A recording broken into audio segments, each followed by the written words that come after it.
Okay बच्चों, तो सभी को गुड इवनिंग, राधे राधे। और आप सभी का एक बार फिर से वेल ऑनलाइन प्लेटफॉर्म पे बेटा बहुत बहुत स्वागत। ठीक है, तो जैसा कि आप सभी जानते हैं कि आज साइंस में हम जो सेक्शन है वो है बेटा बायो का सेक्शन, यानी कि बायोलॉजी का सेक्शन, जीव विज्ञान का सेक्शन, जिसे हम यहाँ पर आज डील करने वाले हैं। और मैं आप सभी को बताना चाहूंगा कि ये क्लास 9th की बायो की क्लास होगी। ठीक है, जिसमें मैं आपको हिंदी मीडियम में बायो के जो कई सारे टॉपिक्स हैं, ठीक है, उसमें से सबसे एक इम्पॉर्टेंट टॉपिक जिसके बारे में आपको जानना बहुत जरूरी है, जो कि सबसे ज्यादा अगर मैं बात करूं तो इम्पोर्टेंट टॉपिक है आपके पूरे 9th क्लास का, जिसे हम कहते हैं the fundamental unit of life, यानी कि cell, the fundamental unit of life. ठीक है जी, अनीश बेटा वेलकम आपका, बाकी सभी बच्चों का भी वेलकम है। तो सारे के सारे बच्चे फटाफट एक बार लाइव आ जाएं। और जैसा कि आप जानते हैं ठीक 5 बज चुके हैं और आपकी क्लास 9th की बायो की क्लास ये शुरू हो रही है। ठीक है, और मैं ही आपको पढ़ाने वाला हूँ पूरे 9th और पूरे 10th में फिजिक्स केमिस्ट्री बायो। ठीक है, तो क्योंकि क्लास 9th है तो हम लोग बायो के अपने इस क्लास में स्टार्ट कर रहे हैं। सबसे पहला टॉपिक सेल, यानी कि the fundamental unit of life. ठीक है, तो सारे के सारे बच्चे फटाफट लाइव आ जाएं। ठीक है, सारे के सारे बच्चे फटाफट लाइव आ जाएं। तो ये गुड इवनिंग भाई अनीश।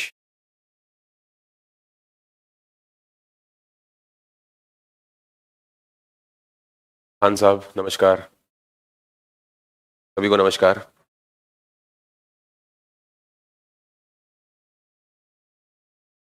चलिए, तो शुरुआत करते हैं। सबसे पहला जो हमारा टॉपिक है, ठीक है, ये क्लास 9th, ठीक है, क्लास 9th यानी कि कक्षा 9 का टॉपिक होगा आपका।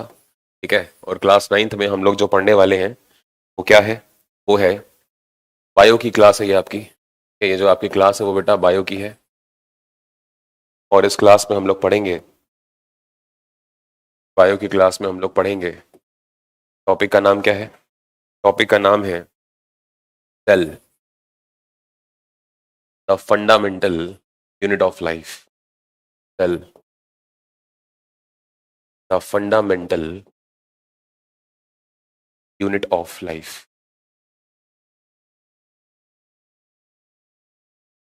ठीक है, इसके बारे में हम लोग यहाँ पर चर्चा करेंगे आज। ठीक है बेटा, कैफ खान साहब आपका नाम ले लिया है। ठीक है, बिल्कुल भी आप परेशान ना हो, ले लिया है आपका नाम। आप सभी बच्चे जितने भी यहाँ पर लाइव आप सभी देख रहे हैं, ठीक है, चाहे आप एप्लीकेशन के थ्रू हो या फिर आप यूट्यूब के थ्रू हो, तो आप सारे के सारे बच्चे फटाफट शेयर करिए इस लेक्चर को जल्दी। ठीक है, ओके,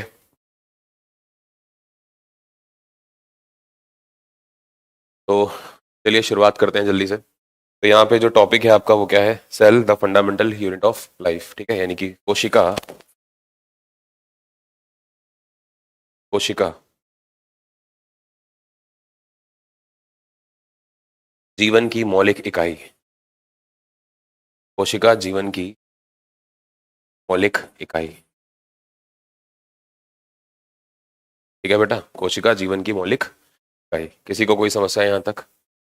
एक, the fundamental unit of life, cell the fundamental unit of life, यानी कि कोशिका जीवन की मौलिक इकाई। ठीक है, ओके बेटा, आप थंबनेल पर देख सकते हैं। ठीक है अनीश, आप थंबनेल पर देखिए, वहां पर आपको दिख जाएगा। वेलकम बेटा पलक। चलिए, तो जो हमारा टॉपिक आप ये देख रहे हैं ये बहुत ही इंपॉर्टेंट टॉपिक होगा बेटा क्लास 9th का। और इस टॉपिक के अंदर हमें क्या क्या चीजें देखनी है, क्या क्या करनी है, उसके बारे में तो हम बात करेंगे ही करेंगे, लेकिन साथ के साथ में ध्यान रखेंगे, ठीक है, साथ के साथ में क्या ध्यान रखेंगे उसको भी देख लीजिए कि जो ये कोशिका है ना, ये कोशिका है क्या, ये जो सेल आप देख रहे हैं बेटा ये है क्या। प्लीज ध्यान से चीजों को समझेंगे, बहुत ही ज्यादा जरूरी टॉपिक है आपके लिए। ठीक है, जब तक आप ये बात नहीं जान पाएंगे कि आखिरकार ये कोशिका क्या है, तब तक आप मनुष्य का जो शरीर है उसे नहीं समझ पाएंगे। ठीक है, तो कहीं ना कहीं ये कहा जा सकता है कि मनुष्य के शरीर को समझने के लिए, है ना, कोशिका का ज्ञान होना बहुत जरूरी है। एक बेसिक लेवल पे, एक फंडामेंटल लेवल पे कोशिका का ज्ञान होना बहुत ही ज्यादा जरूरी है। ठीक है, ये बात आपको शायद समझ में आ चुकी होगी। तो अब हम लोग बात करते हैं कि आखिरकार कोशिका क्या है। देखिए, आप जानते हैं कि जो मनुष्य का शरीर है वो कई प्रकार के अंगों से मिलकर बना है। ठीक है, या आप कह सकते हैं कई प्रकार के अंग तंत्रों से मिलकर बना है, कई प्रकार के। ठीक है, उसके अंदर क्या होते हैं बताइए बेटा, ऑर्गन सिस्टम्स होते हैं, यानी कि कई प्रकार के तंत्र होते हैं ना, अंग तंत्र जिसको आप कहते हैं। तो होता यह है कि हर एक जो अंग है, हर एक अंग बेटा बेसिक लेवल पर, यानी कि मूलभूत अगर हम लेवल पे बात करें, तो बेटा वो किससे मिलकर बना है, वो बेटा मिलकर बना हुआ है, ध्यान रखेंगे, कोशिका से। ठीक है। कोशिका वो महत्वपूर्ण इकाई है आपके शरीर की जिसके बिना आपका शरीर बन ही नहीं सकता। इसीलिए कहा जाता है कि कोई भी मनुष्य का चाहे अंग हो या फिर मनुष्य का बड़े से बड़ा अंग तंत्र हो, ठीक है, या फिर कोई मान के चलिए मनुष्य के अंग में जो आपके ये ऊतक वगैरह होते हैं, जो टिश्यूज वगैरह होते हैं, ये सारे के सारे यानी कि चाहे टिश्यूज हो, है ना, चाहे आपके टिश्यूज का मतलब क्या हो गया, ऊतक हो गए, या फिर मान के चलिए आपके अंग हो गए। अंग का मतलब जैसे आपका लिवर है, हार्ट है, ब्रेन है, ठीक है, स्पाइनल कॉर्ड है, आपकी किडनी है, आपका जो है गॉल ब्लैडर है, ठीक है, आपका पेनक्रियाज है, ये जितने भी आप देख रहे हो ये सारे के सारे जो अंग हैं बेटा, ये किससे मिलकर बने हैं? ये आपकी कोशिकाओं से मिलकर बने हैं। इस बात को आपको ध्यान रखना बहुत ही ज्यादा जरूरी है। तो ये सारे के सारे कोशिकाओं से मिलकर बने हैं। चलो ये बात समझ में आती है कि भाई कोशिकाओं से मिलकर बने हैं, लेकिन अब आपको समझना ये है कि आखिरकार ये कोशिका क्या है ना। तो इस कोशिका को समझने के लिए आपको बेटा बहुत ही बेसिक लेवल पे आकर चीजों को समझना, ठीक है।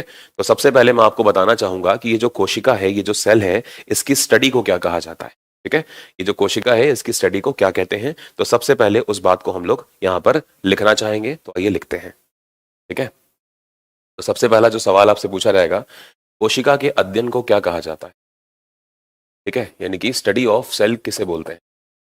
तो कोशिका का अध्ययन है बेटा, कोशिका का जो अध्ययन है, ठीक है, उसे क्या कहा जाता है? तो कोशिका के अध्ययन को बेटा बोला जाता है साइटोलॉजी। क्या बोलते हैं बेटा? कोशिका के अध्ययन को बेटा बोलते हैं साइटोलॉजी। साइटोलॉजी, ठीक है, कोशिका के अध्ययन को बोलते हैं हम लोग बेटा साइटोलॉजी। बात को ध्यान देना, इंग्लिश में भी मैं इसको अभी लिख देता हूँ एक बार के लिए, ठीक है। इंग्लिश में से कहा जाता है बेटा साइटो, LOGY, लॉजी। तो साइटोलॉजी नाम का जो शब्द है ये किसको शो करेगा? साइटोलॉजी नाम का बेटा जो शब्द है ये शो करेगा कोशिका के अध्ययन को, ठीक है बेटा। क्या बोलते हैं हम? साइटोलॉजी कहते हैं। बहुत बढ़िया जी, सभी का आंसर बिल्कुल ठीक है। कैफ साहब का सबका आंसर ठीक है। चलिए आगे बात करते हैं। जब आपको ये बात पता लग गई कि कोशिका जो है भाई उसकी स्टडी साइटोलॉजी होती है, तो अब आप थोड़ा सा और आगे बढ़ेंगे और देखेंगे कि आखिरकार जो ये कोशिकाएं हैं, जब ये कई प्रकार की कोशिकाएं आपस में मिल जाती हैं तो क्या होता है, ठीक है, किसका निर्माण होता है।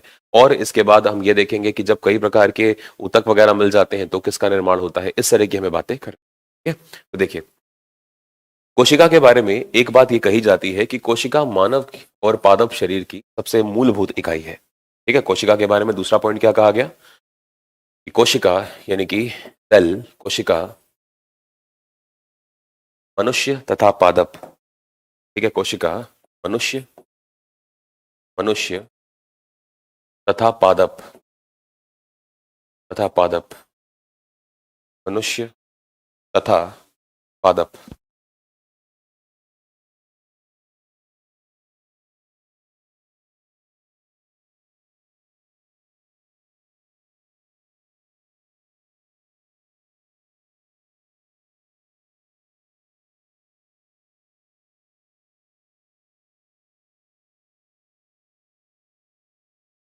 ठीक है बेटा।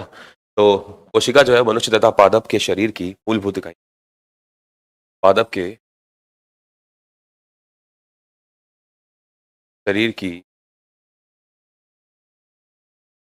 मूलभूत इकाई है। पॉइंट क्लियर हो गया आपको कि जो कोशिका है वो मनुष्य तथा पादप के शरीर की मूलभूत इकाई है। यहां तक भी कोई समस्या नहीं होगी आपको, ठीक है। अब ये मूलभूत इकाई क्या होती है अभी मैं आपको समझाता हूं, ठीक है। मूलभूत इकाई, मूलभूत इकाई को क्या बोलते हैं बेटा? मूलभूत इकाई को हम इंग्लिश में कहते हैं फंडामेंटल यूनिट। क्या बोलते हैं बेटा? इसे हम कहते हैं फंडामेंटल।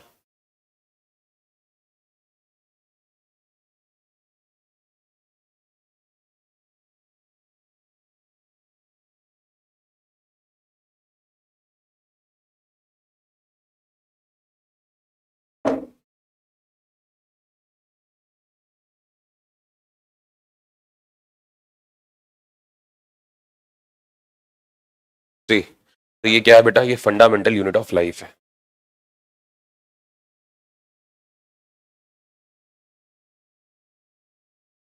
क्या है बेटा? ये है आपकी फंडामेंटल यूनिट ऑफ लाइफ। यहां तक कोई समस्या किसी बच्चे को? अब ये कोशिका को हम मनुष्य तथा पादप के शरीर की अगर हम फंडामेंटल यानी कि मूलभूत इकाई कह रहे हैं तो क्यों कह रहे हैं इसको? आप जानते हैं कि चाहे मनुष्य हो चाहे बेटा पेड़ पौधे हो, इन सभी का जो शरीर है ना, वो कैसे ना कैसे करके अगर हम बात करें तो बेटा किससे मिलकर बना है?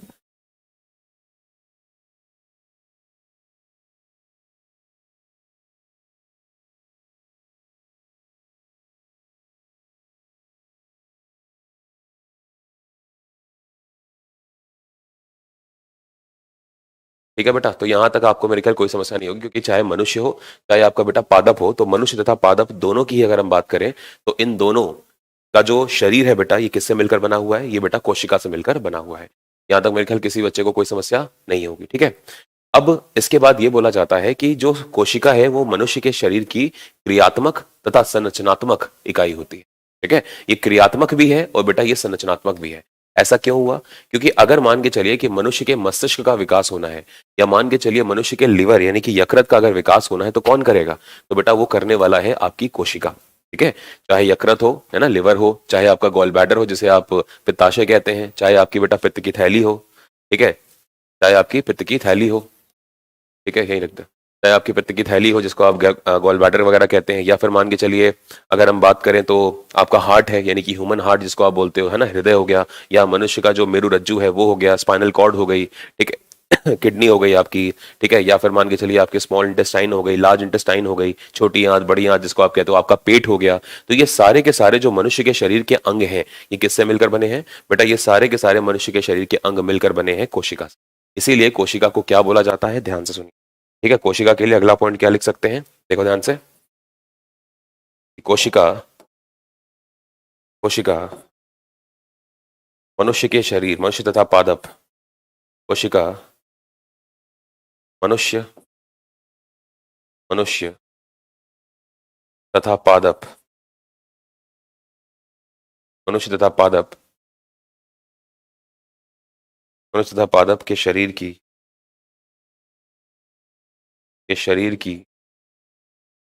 क्रियात्मक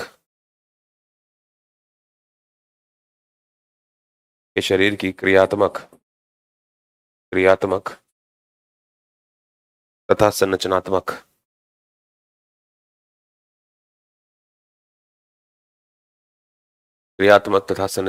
इकाई है। क्रियात्मक तथा संरचनात्मक इकाई है।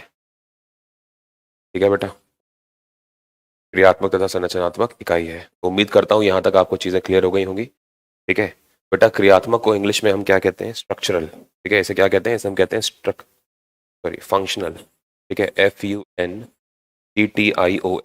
इसे हम कहते हैं बेटा फंक्शनल यूनिट ऑफ लाइफ।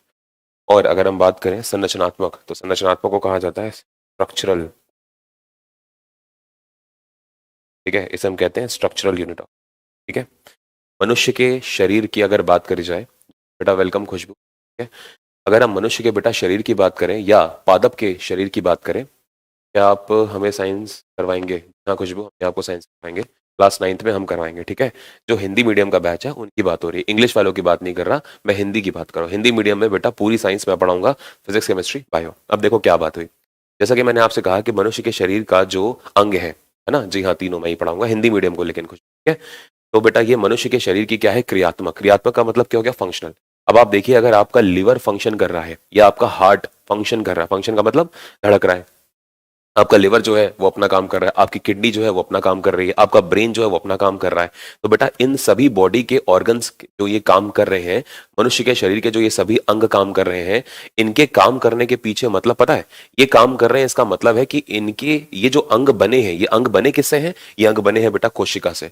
तो ये ऑर्गन काम करने का मतलब है एक्चुअली में, अगर आप अंदर माइक्रोस्कोपिक लेवल या कह लीजिए माइक्रो लेवल पे देखें, तो ये जो लिवर काम कर रहा है, आप कह सकते हो कि ये लिवर की कोशिकाएं काम कर रही हैं।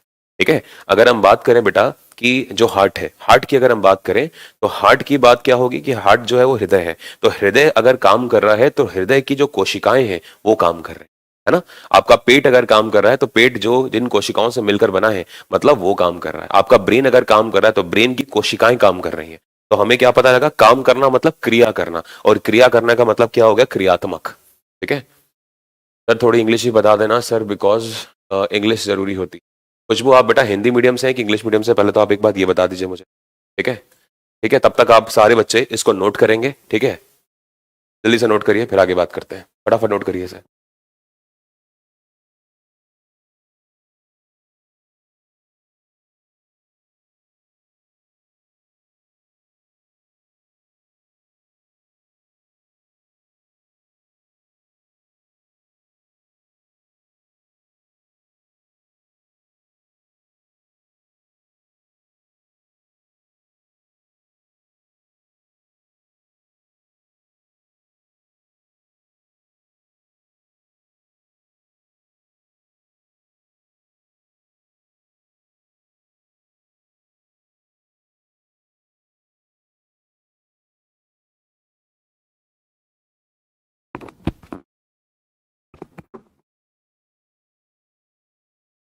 बेटा क्या कभी बताऊंगा मैं आपको कि सबसे लार्जेस्ट सेल कौन सी वरी, ठीक है, सब कुछ बताऊंगा, डोंट वरी, ठीक है। चलिए आगे बात करते हैं।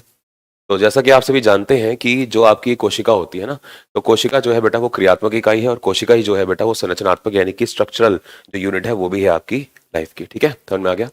कुछ भी बेटा अगर आप हिंदी मीडियम में तो बहुत अच्छी बात है, मैं इंग्लिश के टर्म्स को भी यूज करता हूँ, ठीक है, डोंट वरी। थैंक यू भाई आशीष। चलिए तो यहाँ तक चीजें क्लियर है। अब थोड़ा सा और आगे बात करते हैं कि आखिरकार जो ये मनुष्य की कोशिकाएं होती हैं, जब ये आपस में मिल जाती हैं तो किसका निर्माण करती हैं, ठीक है, तो इसके ऊपर बात कर लेते हैं, ध्यान से देखो, ठीक। अगर इसमें से आपको कुछ पूछना है इंग्लिश तो आप पूछ लीजिए, ठीक है।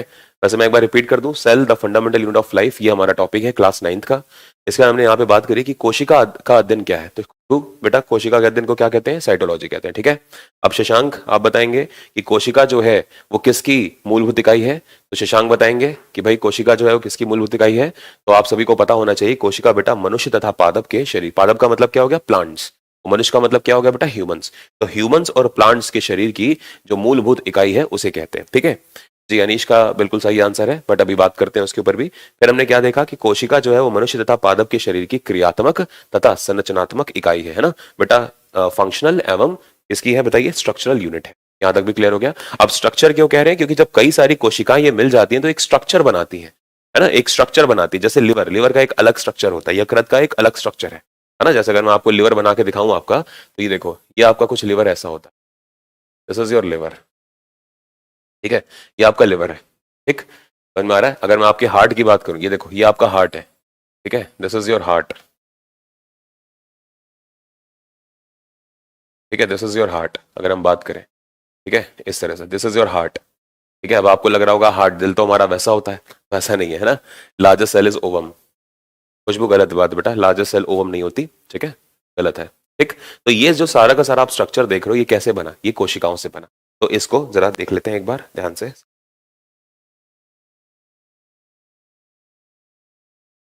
अगला पॉइंट क्या लिखेंगे, देखिए ध्यान से। अगला पॉइंट है आपका कि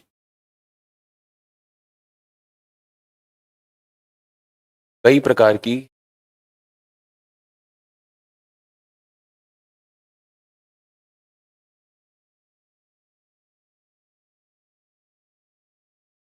कई प्रकार की कोशिकाएं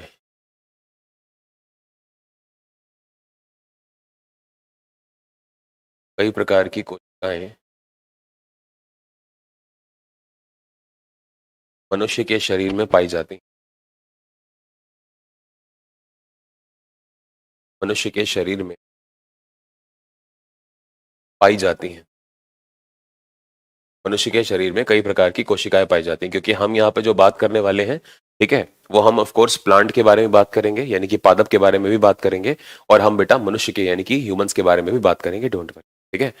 the smallest cell is sperm, the largest cell is ovum.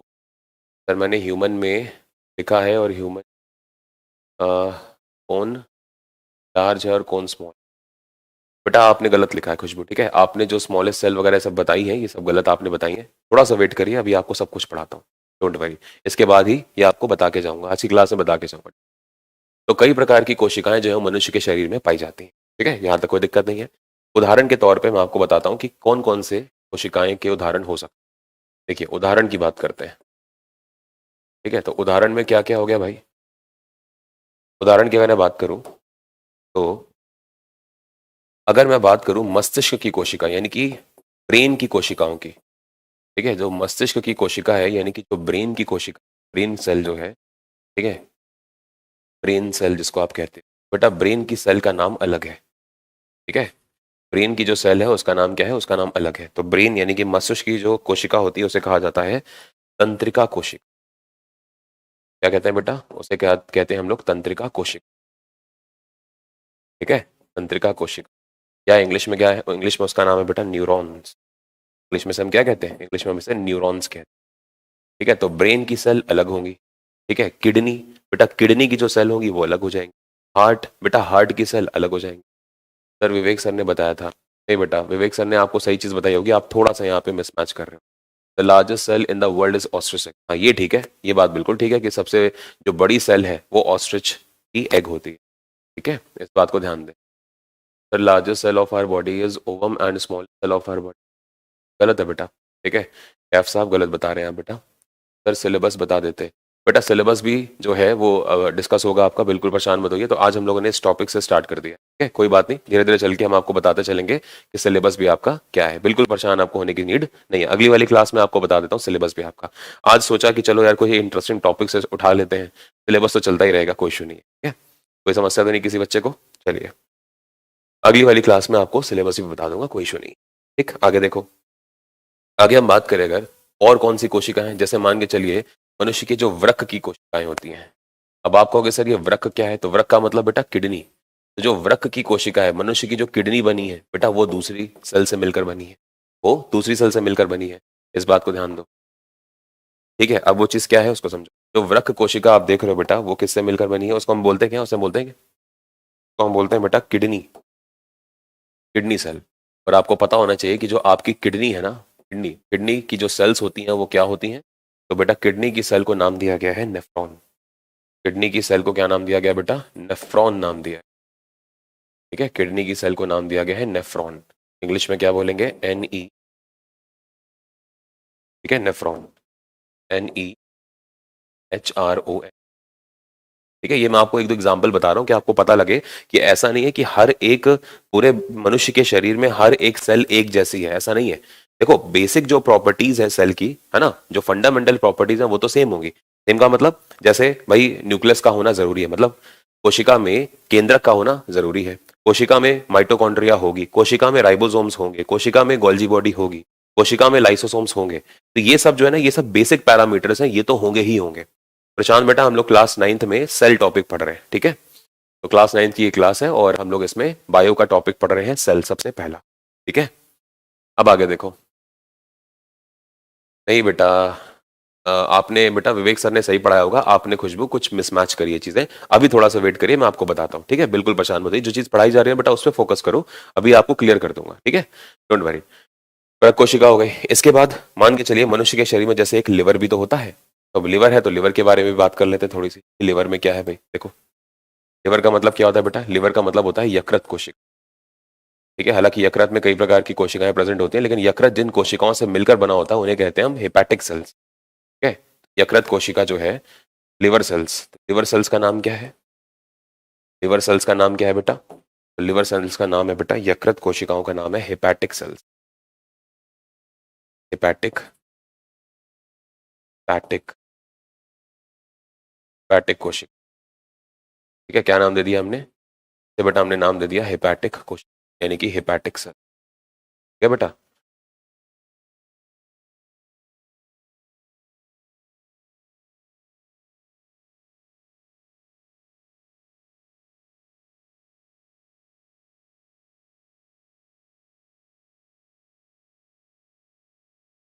ठीक है बेटा, तो इसे हम क्या कहते हैं, हेपेटिक सेल कहते हैं। कोई भी समस्या, ठीक है। मुझे आप पढ़ाओगे तो मज़ा आ जाएगा, हाँ बिल्कुल बेटा मैं ही पढ़ाऊंगा, बिल्कुल परेशान मत हो, ठीक है। तो देखिए मैं यहाँ पर ये बताने की कोशिश कर रहा हूँ आपको कि जो मनुष्य है, मनुष्य के शरीर में कई प्रकार के अंग हैं, कई प्रकार के ऑर्गन्स हैं, और मनुष्य का हर एक ऑर्गन, मनुष्य के शरीर का, ठीक है, हर एक ऑर्गन एक विभिन्न प्रकार की, एक विशेष प्रकार की कोशिका यानी कि सेल से मिलकर बना है, ठीक है। और उस सेल को अगर मैं बात करूं, तो जिस सेल से आपके आपका ब्रेन यानी कि आपका मस्तिष्क बना है, जिस सेल से आपका मेरु रज्जु फाइनल कॉर्ड है वो बनी है, वो सब क्या है, वो सब आपके न्यूरॉन्स हैं, उनका नाम अलग है। जिन सेल्स से आपकी किडनी बनी है ना, आपके जो यहाँ पर अगर आप बात करो, यहाँ पर राइट में और लेफ्ट में बेटा दो किडनी है आपकी, इनकी अगर बात करी जाओ, वृक्क की बात करो, तो बेटा जो आपका वृक्क है ना, ठीक है सर, मैं 8th क्लास में, अच्छा आप 8th क्लास में तो कोई बात नहीं है, ठीक है, अच्छी बात है, आपको आराम से सीखने को मिलेगा, कोई इशू नहीं है, ठीक है, आप आराम से पढ़ सकते हैं, लेकिन अपना 8th क्लास का सिलेबस ही पढ़िएगा, ठीक है, वो चीज़ जरूरी। चलिए, तो आपका जो किडनी है वो किससे मिलकर बना है बेटा, किडनी आपका बना है नेफ्रॉन से। ये किडनी की स्पेशलाइज्ड जो कोशिकाएं हैं वो होती हैं। यकृत की बात करें तो लिवर, लिवर बना है बेटा हेपेटिक कोशिका से। ऐसे ही आपकी जो हड्डियां हैं, हड्डियां हड्डियां जो है बेटा वो डिफरेंट कोशिका से बनी है, ठीक है। तो इस तरह से मनुष्य के शरीर का हर एक अंग जो है वो डिफरेंट डिफरेंट कोशिकाओं से मिलकर बना हुआ है। यहाँ तक आपको क्लियर हो गया मेरे ख्याल से, ठीक है बेटा, कोई बात नहीं है, ठीक। चलो आगे देखो, बात करते हैं नेक्स्ट, चलो आगे चलते हैं। जब आपने इतनी चीज पढ़ ली, अब मैं आप लोगों को ये बताना चाहूंगा कि आखिरकार, ठीक है, कि आखिरकार जो है बेटा, बस दो बहुत, आखिरकार जो है बेटा कि ये जो आपकी कोशिकाएं हैं, ठीक है, मनुष्य के शरीर की अगर मैं बात करूं, और अगर मैं बात करूं बेटा, ठीक है, अगर मैं बात करूं कि वर्ल्ड में, तो वर्ल्ड में सबसे बड़ी कोशिका और वर्ल्ड में सबसे छोटी कोशिका कौन कौन सी है, इसकी बात करते हैं। वेलकम बेटा यतेंद्र, ठीक है, वेलकम है आपका। अगर आप पहली क्लास है आपकी तो 9th और 10th में आप ही पढ़ाएंगे। जी हाँ आशीष, मैं ही पढ़ाऊंगा, ठीक है, लेकिन हिंदी मीडियम को, इंग्लिश मीडियम को नहीं, ठीक है। चलिए बात करते हैं कुछ और बारे में। अब यहाँ पे कुछ फैक्ट्स मैं आपको बताऊंगा कोशिका के बारे में, ठीक है। महत्वपूर्ण तथ्य, हेडिंग क्या डालेंगे, हेडिंग डालेंगे बच्चे महत्वपूर्ण तथ्य, महत्वपूर्ण तथ्य। आखिरकार कोशिका के बारे में जो महत्वपूर्ण तथ्य हैं वो क्या क्या हैं, उन पर बात करते हैं। महत्वपूर्ण तथ्य हैं, देखिए, जैसे आपसे पूछा रहेगा कि संसार की सबसे बड़ी कोशिका कौन सी, संसार की, संसार की सबसे बड़ी कोशिका, क्या संसार की सबसे बड़ी कोशिका है, वर्ल्ड की सबसे जो लार्जेस्ट है कोशिका सेल, वो कौन। इसके बाद दूसरा क्या पूछा रहेगा आपसे, दूसरा आपसे ये पूछा रहेगा कि संसार की सबसे छोटी कोशिका कौन सी,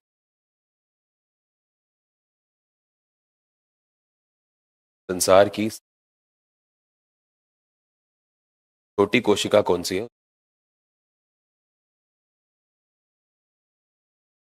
क्या बेटा, संसार की सबसे छोटी कोशिका। इसके बाद अगर हम बात करें तो मनुष्य के शरीर की सबसे बड़ी कोशिका कौन सी है, मनुष्य के शरीर की सबसे लंबी कोशिका, क्या है, मनुष्य के शरीर से लंबी कोशिका बेटा कौन सी है, वो आपको बताना है। और इसके बाद अगर हम बात करें तो एक और पॉइंट क्या हो जाएगा, मनुष्य के शरीर की सबसे छोटी कोशिका,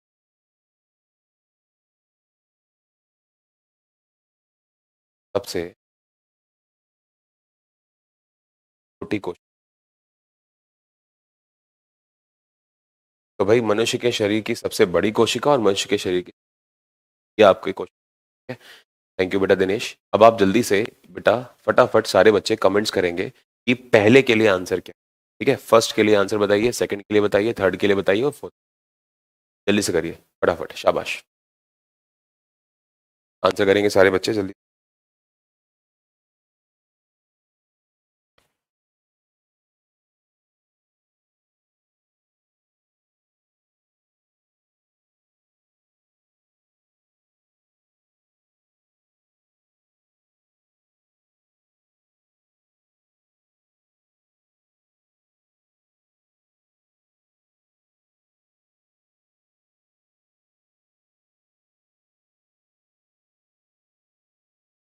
जी, ये आंसर है, देखा। दिनेश कुमार कह रहे हैं फीमर, बेटा फीमर हड्डी होती है दिनेश, ठीक है। आपसे यहाँ पर कोशिका पूछी जा रही है, हड्डी नहीं पूछी जा रही ना, इस बात को ध्यान दें प्लीज।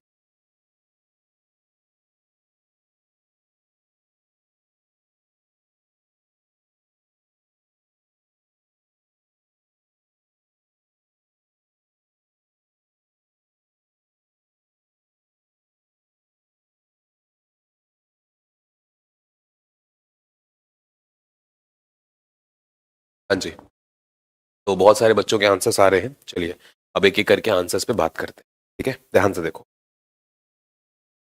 बेटा अगर बात करें संसार की सबसे बड़ी कोशिका, ये है बेटा शुतुरमुर्ग का अंडा। ये क्या है, शुतुरमुर्ग का अंडा है, ठीक है, इसे हम कहते हैं ऑस्ट्रिच एग। देखते हैं इसको, देखो संसार का सबसे बड़ा अगर हम बात करें तो क्या? शुतुरमुर्ग का अंडा,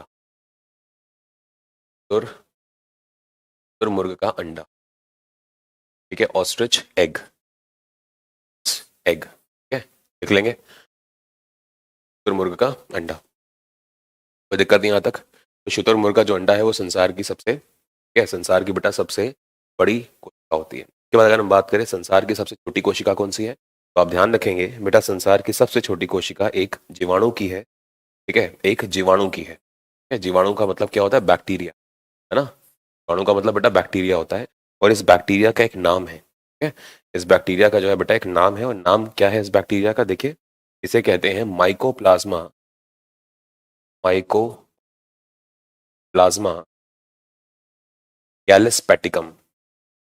ठीक है, माइकोप्लाज्मा गैलिस्पेटिकम, गैलिस्पेटिकम, ठीक है, ये इसका नाम है। ठीक है बेटा, माइकोप्लाज्मा गैलिस्पेटिकम, ये बेटा नाम है किसका, ये इस बैक्टीरिया का नाम है जो सबसे, इस संसार का सबसे छोटा बैक्टीरिया है, इस संसार की सबसे बेटा क्या है, बैक्टीरिया, ठीक है, सेल है।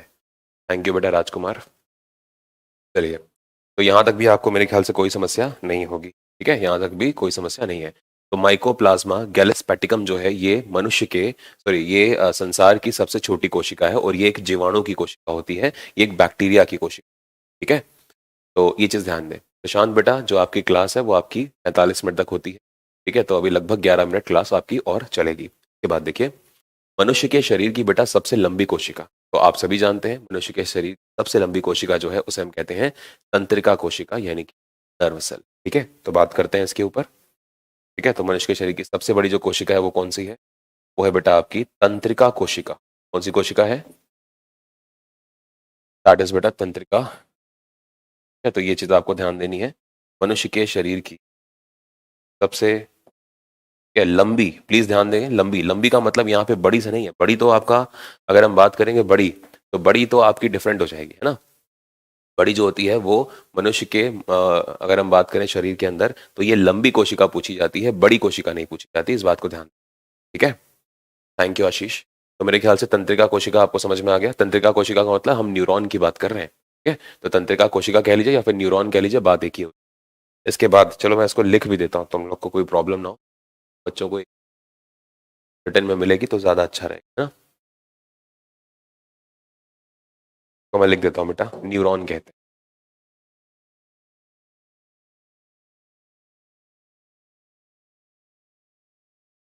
ठीक है, क्या कहते हैं, न्यूरॉन कहते हैं।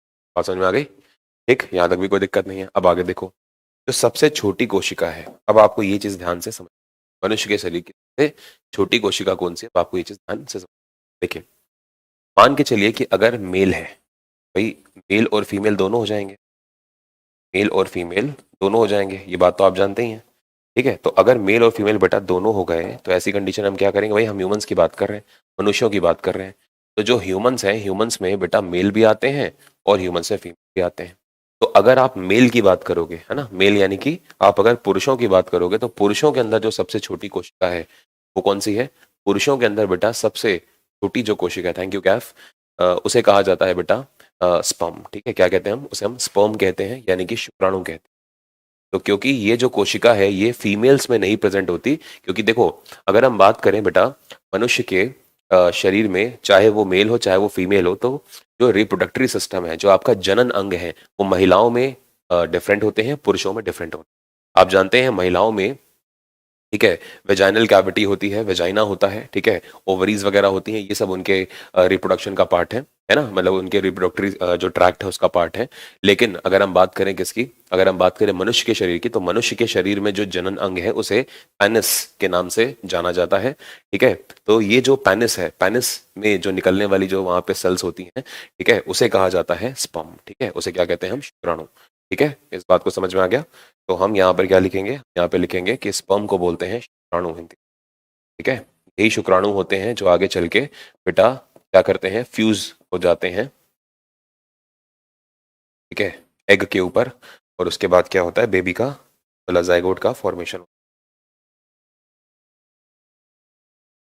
शुक्राणु। यहाँ तक कोई दिक्कत नहीं है। ठीक, इसके बाद अगर हम बात करें फीमेल्स की, तो बेटा महिलाओं में कौन सी होती है, तो बेटा जो महिलाएं हैं ना, महिलाओं के अंदर होती हैं बेटा एग सेल। ठीक है, महिलाओं के अंदर कौन सी होती है बेटा, एग, एग सेल।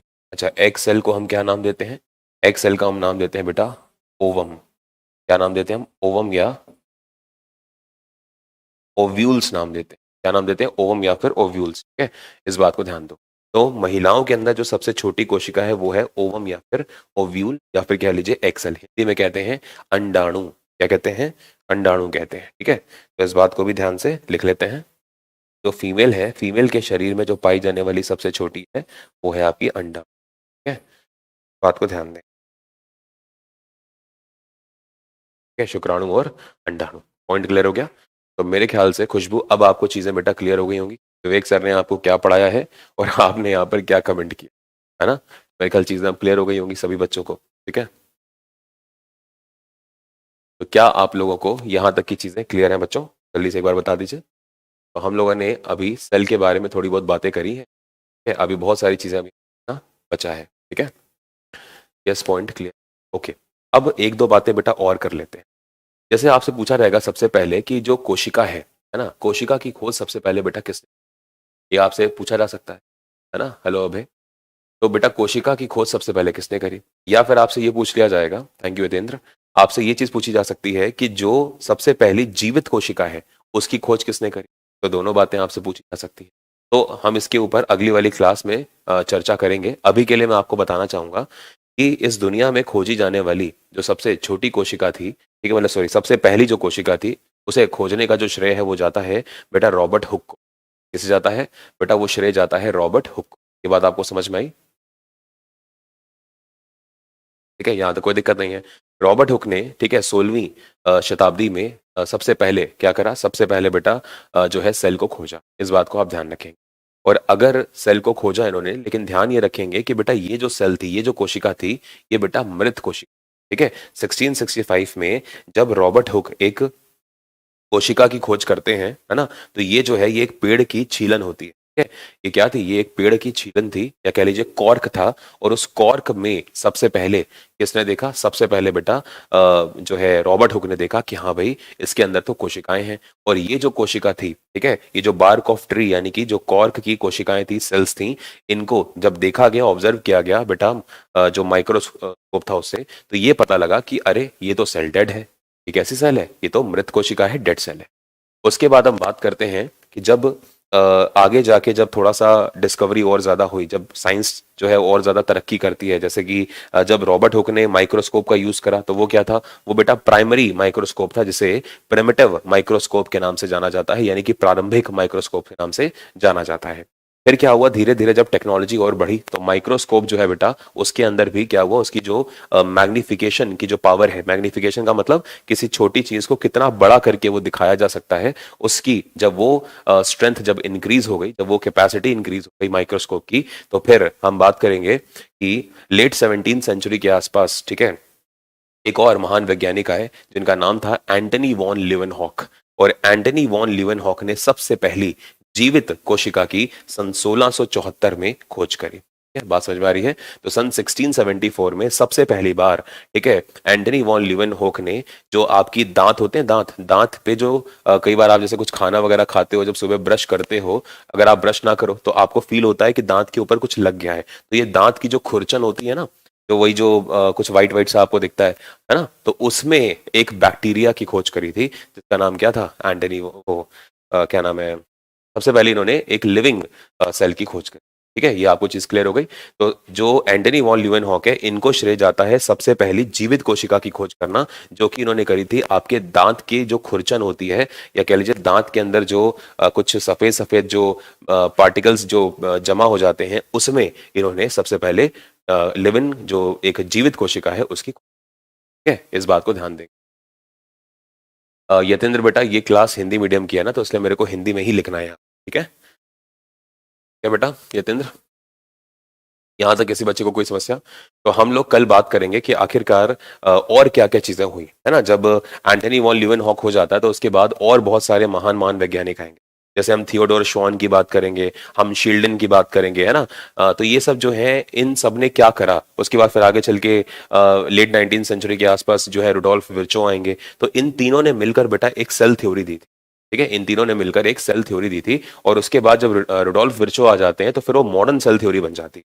क्या बन जाती है? Modern cell theory. तो उसके ऊपर हम धीरे धीरे करके बात करेंगे, और फिर हम सेल के एक एक पार्ट को, सेल के एक एक जो ऑर्गेनली है, जो सेल ऑर्गन है, उनको एक एक करके पढ़ेंगे कि क्या बेटा न्यूक्लियस होता है ना, क्या बेटा माइटोकॉन्ड्रिया होता है, क्या लाइसोसोम्स होते हैं, ठीक है, क्या राइबोसोम्स होते हैं, क्या गोल्जी बॉडी है, ठीक है, एक एक करके हर एक सेल के पार्ट को हम पढ़ेंगे। ठीक है, उससे पहले मैं आपको ये जरूर पढ़ाऊंगा कि आखिरकार सेल्स होती कितने तरह की।